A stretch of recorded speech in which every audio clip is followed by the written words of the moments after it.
الله. وعرفنا قربنا المشاهدين بالنوبه اللي كيتعزف في الطرب الاندلسي الجزائري اللي كنعيطوا حنا هنا في المغرب. الجزائري كنا كنعيطوا له، ومن بعد ولينا كنعيطوا له الطرب الغرناطي.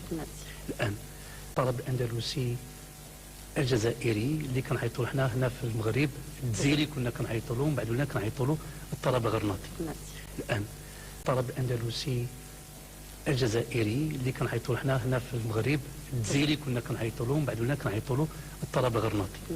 الان وما اننا كنتكلموا على الطرب الغرناطي، الا ان اذا كان في تونس كاين نوبه وحده وفي المغرب كاينه نوبه وحده، نوبه اندلسيه الاله، فالموسيقى الاندلسيه الجزائريه تنقسم الى 3 نوبات تختلف من مدينه الى اخرى، 3 نوبات او 3 مدارس. على اي استاذ سريري باش سريري في المغرب اللي بغيت نقول لك هو انه هذه النوبه هذه ما وصلتنا ما بين يدينا الان سريري في المغرب.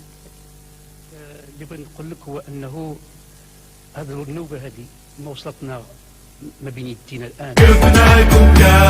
حكمناكم كاع